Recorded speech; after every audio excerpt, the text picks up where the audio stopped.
எனக்கு ரொம்ப பிடிச்சது என்ன இந்த படத்தில் அப்படின்னாக்கா, டேரக்டர் அப்படியே ஒரு பார்ட்டாக காமிச்சிருப்பார். படத்தில் வந்து போலீஸ் வந்து ரோல் நமக்கு தெரியும். இப்போ ஒரு காவல் அதிகாரினா எவ்வளோ கஷ்டமான வேலை அப்படின்னு நமக்கு தெரியும். அந்த காவல் அதிகாரியோட கஷ்டத்தை காமிச்சவர் ஒரு அவருக்கு மேலே அதை கொண்டு போகல. நம்ம மைண்டில் கொண்டு வந்து வச்சுட்டார், செட் பண்ணிட்டார். அவ்வளோதான், போலீஸ்னால் கஷ்டமான வேலை, பார்த்துக்கோ அவ்வளோதான் அப்படின்றார். நமக்கே தெரிஞ்சு போச்சு. அதுக்கப்புறமா விக்ரம் பிரபு எங்கே வந்தாலும் நல்ல போலீஸ்பா, ரொம்ப கஷ்டம், பாவம்பா, ரிமாண்டுக்கு ஆகிட போகிறாருப்பா அப்படின்னு நமக்கு ஒரு ஃபீலை கொடுத்துரும் ஒரு பக்கம். ரெண்டாவது, இந்த சங்கி கும்பலெல்லாம் செருப்பால் அடிக்கிற மாதிரி ஒரு விஷயம் ஒன்று படத்தில் வரும். சின்ன சீன் சார், ரொம்ப சின்ன சீன். அதாவது ஒரு பந்தோபஸ்து கூட்டிகிட்டு போகும்போது புல்லட் லோட் பண்ணக்கூடாது. ஆக்சுவலாக கன்னில் ஏன்டா லோட் பண்ணிங்கன்னு கேட்பார் ஒரு காதர் பாஷான ஒரு இன்ஸ்பெக்டர். ஐயா அவன் முஸ்லீம், அதனால் வந்து லோட் பண்ணேன்னா முஸ்லீம்னா லோட் பண்ணுவேன், நானும் தான் முஸ்லீம், என்னடா பண்ணுவேன் அப்படின்னு சொல்லிட்டு கேட்டது. அதுக்கப்புறம் 1999 ஈழத்தமிழர்களுக்காக முதல்ல உயிரை கொடுத்தது யார் அப்படின்னாக்கா அப்துல் ரஹீம்ன்ற தமிழன் தான்டா. அப்படி இருக்கும்போது நீங்கள் வந்து ஏன்டா இப்படி இந்து முஸ்லீம்ன்ற ஒரு பிரிவினை உண்டு பண்ணுறீங்க அப்படின்ற மாதிரி கேட்டதாக இருக்கட்டும். கேட்டு செருப்பால் அடிச்சுட்டு அதுக்கப்புறம் அதை அப்படியே கண்டினியூ பண்ணி ரொம்ப கிரிஞ்சாக்காமல் விட்டாங்க. அவ்வளோதான், முடிஞ்சு போச்சு. காவல் அதிகாரியே ஒரு பக்கம் காமிச்சு முடிச்சிட்டாங்க, அது இந்து முஸ்லீம் மத பிரச்சனையே ஒரு பக்கம் காமிச்சிட்டாங்க. அதுக்கப்புறம் பார்த்தா ஒரு கிராமத்து சப்ஜெக்ட், அதுதான் படத்தோட கோர் பிளாட். ஆக்சுவலாக ஒரு கிராமத்து சப்ஜெக்ட், மேல் ஜாதி கீழ் ஜாதி அப்படின்ற மாதிரி காமிச்சு கொண்டு போயிட்டு அதில் ஒரு 2 பேர் மட்டும் எப்படி சேர்றாங்க அப்படின்ற மாதிரி படம் பார்க்கும்போது நமக்கு வழக்கு எண் 18/9 விசாரணை இந்த மாதிரியான படத்தோட சாயெல்லாம் நமக்கு அங்கங்கே வரத்தான் செய்யும். ஸோ என்னை பொறுத்த வரைக்கும் இந்த படம் வந்து உண்மையிலே எல்லாரும் பார்க்க வேண்டிய ஒரு படம். குறிப்பாக வந்து ஒரு போலீஸ், ஒரு ஜட்ஜ், இவங்களோட ரோல் மட்டும் எடுத்துக்கிட்டிங்கன்னு வச்சுக்கோங்களேன். ஒரு போலீஸ் வந்து பெருசாலாம் ஒன்றும் பண்ண வேணாம் சார். அவன் நல்லவன் உனக்கு தெரிஞ்சிச்சா, ஒரு சின்ன ஆலோசனை கொடுத்தாலே போதும், அவன் வாழ்க்கையே மாறிடுது. ஜட்ஜு வந்து ஈஸியாக வாய்தா போட்டு போயிடுறாரு. அந்த வாய்தாக்கு பின்னாடி இருக்கக்கூடிய கஷ்டம்னு ஒன்று இருக்கும் இல்லையா, அதெல்லாம் பார்க்கும்போது உண்மையிலேயே ஜட்ஜுக்கும் போலீஸையும் தான் படத்தில் ஒரு மைய கருத்தாக வச்சுருப்பாங்க. ஆனால் அவங்கள தாண்டி இந்த படத்தில் ஒரு பப்ளிக் சர்வெண்ட்டுமே, எல்லாருமே, நீங்கள் நான் உட்பட எல்லாருமே பார்க்க வேண்டியது. நம்ம பண்ணுற ஒரு சின்ன ஹெல்ப்பு ஒருத்தனுக்கு ஒரு பெரிய உதவியாக இருக்கும் அப்படின்ற மாதிரி. நீ ஹெல்ப் இல்லை, போகிற போக்கில் ஒன்று பண்ணிட்டு போவேன், அது ஒருத்தனுக்கு ஒரு பெரிய உதவியாக இருக்கும் அப்படின்ற மாதிரி இந்த படத்தை பார்க்கும்போது நிறைய மெசேஜ் எடுத்து போய் இந்த படம் வந்து இப்போ இல்லை, இன்னும் ஒரு 50-100 வருஷம் கழிச்சு கூட இந்த படத்தை எடுத்து பார்க்கலாம். அப்படிப்பட்ட ஒரு படம் இது. சூப்பரான ஒரு படம், ட்ரூ இன்சிடென்ட்டை பேஸ் பண்ணி எடுத்திருக்காங்க.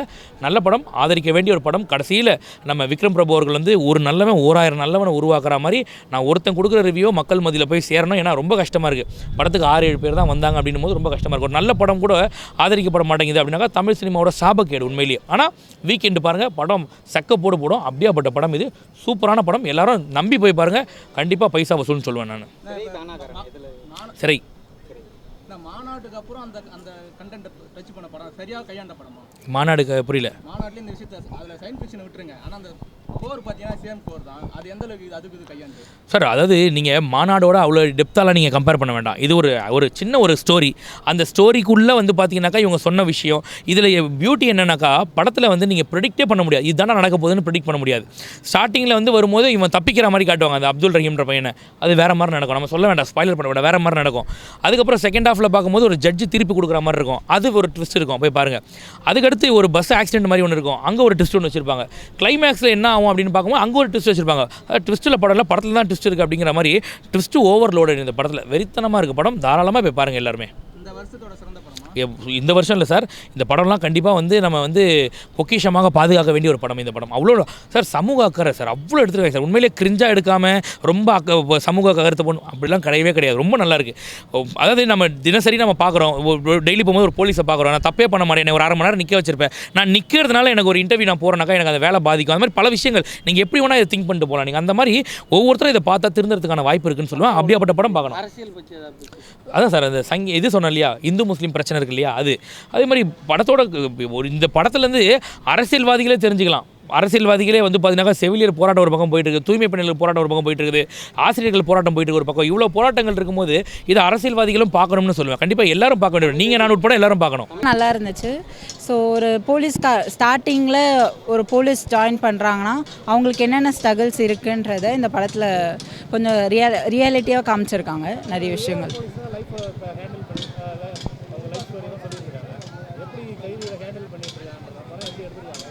நல்லா எடுத்திருந்தாங்க ஆக்சுவலாக. ஸோ டே டு டே லைஃப்பில் ஒரு போலீஸ் இப்போ புதுசாக ஜாயின் பண்ணுறாருன்னா அவங்களுக்கு என்னென்ன ஸ்ட்ரகிள்ஸ் இருக்கும், அந்த என்னென்ன விஷயங்கள் இருக்குன்றதை கதை மூலயமா காமிச்சிருக்காங்க.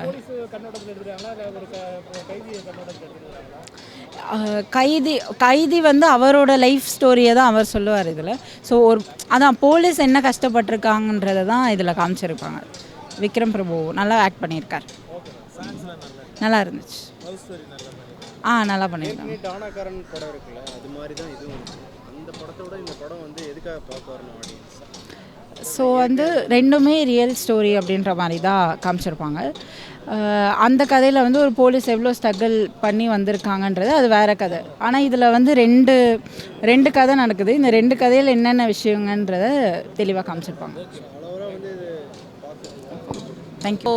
ஒருத்தரை ஜெயிலுக்கு கூட்டிகிட்டு போகிறாங்க, அவங்களுக்கு கூட என்ன நடக்குதுன்றது தான் அந்த ட்ராவல் தான் இந்த கதையாகவே இப்போ இருக்குது. அவரோட ஆக்டிங் வந்து லைக் போக போக இன்னும் நல்லா அவர் பெட்டர் பண்ணால் நல்லாயிருக்கும் அப்படின்ற நல்லா இருந்துச்சு. மியூசிக்லாம் சாங்ஸ்லாம் நல்லா இருந்துச்சு. ஆக்சுவலாக பேக்ரவுண்ட் ஸ்கோர்லாம் நல்லா. டானாகாரன் வந்து இதே மாதிரி தானே இருந்துச்சு. ஹீரோயின் நல்லா பண்ணியிருந்தாங்க. படத்தை பற்றி ஸோ சிறை பார்த்துட்டு வரேன். சிறை வந்து இந்த வருஷத்தோட நிறைவில் ஒரு சிறந்த படமாக வந்திருக்கு. இதில் வந்து எனக்கு பர்சனலாக பார்த்தோன்னாக்கா 3 பேரோட நடிப்பு, விக்ரம் பிரபு ஹீரோயின் நடித்தாங்க, 2 பேர் ரொம்ப சிறப்பாக நடிச்சிருக்காங்க. அந்த பொண்ணு பர்டிகுலர் ரொம்ப சூப்பராக பண்ணியிருக்காங்க. அண்ட் தென் ஜஸ்டின் பிரபாகரோட மியூசிக் வந்து படத்தை கொஞ்சம் வேறு லெவலில் கொண்டு போயிருக்குன்னு தான் சொல்லணும். நல்லா எலவேட் பண்ணி கொடுத்துருக்கு. பர்டிகுலர் செகண்ட் ஹாஃபில் ரொம்ப சூப்பராக பண்ணியிருக்காங்க. இதில் சட்டம், காவல்துறை, சிறை, கிராமம் இதெல்லாம் வந்து பேசுகிறப்போ அதில் ஒரு போலீஸ்காரன் மட்டும் நல்லவனாக இருந்தால் என்ன அப்படின்றது தான் படம்.